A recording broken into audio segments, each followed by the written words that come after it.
Industrial Revolution and U.S. patterns of urban growth. The Industrial Revolution did not just happen in the United States, it happened in Europe as well, and other parts of the world, but basically it was a major change in the structure of society that was brought about because of technology. There were new metalworking techniques and machines like lathes and things like that. There were things like the cotton gin and the spinning jenny and things that were used in textile manufacturing. All sorts of different mechanized processes. You had the steam engine, coal-burning engines that could do all sorts of work in a much more efficient way than manual laborers could. So it changed the face of the global economy, really, and certainly the economies of Europe and the United States. And we want to sort of understand some of the effects, in particular in the United States, but the same is true in most of the other places that were industrializing it during this time as well. Some of the major effects that you should know about. First of all, it led to a sort of moving into the city.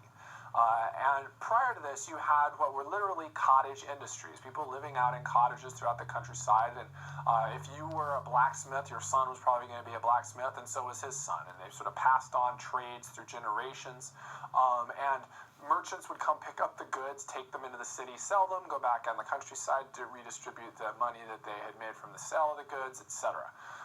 But now, you didn't need individual craftsmen making goods. You had mechanized procedures to do this. So where the machines were, that's where the jobs were. So everybody started moving from the countryside into the city. So you got urban areas and suburban areas really, really growing. And we see in the United States to this day the idea of sort of urban centers where the jobs are. And that sort of urbanization began during the Industrial Revolution.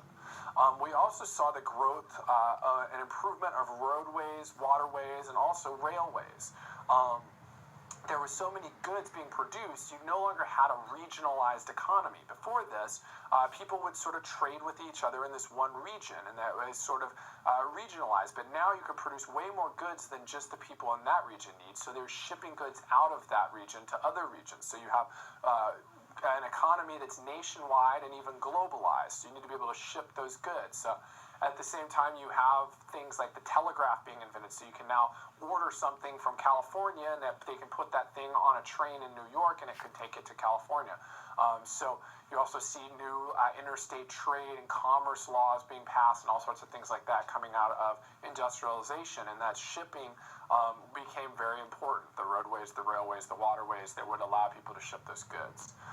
The next thing is the emergence and rise of the middle class.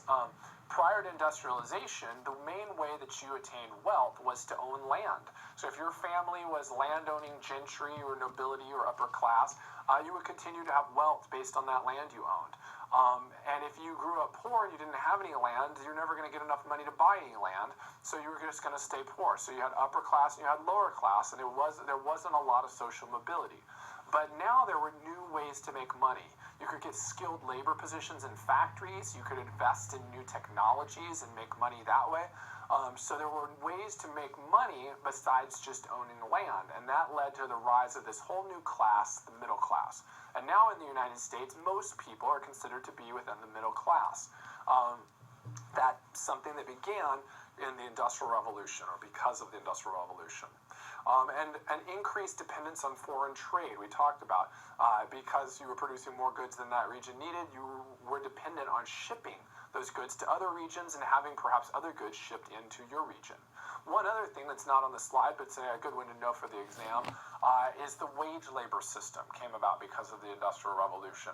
The idea that people would be trained for a job and they would be paid an hourly wage to do that job. Most of us in the United States probably work in some form of a wage labor system where we learn some kind of a job and we get paid hourly or weekly for the work that we do. Prior to this, you didn't really have that system. Usually people would produce goods and they would sell the goods. A blacksmith would make a horseshoe, he would sell the horseshoe. That's how he made money instead of being paid a wage for his hours of work. So that's another big change that has become very common today in the United States and elsewhere that really began because of the Industrial Revolution.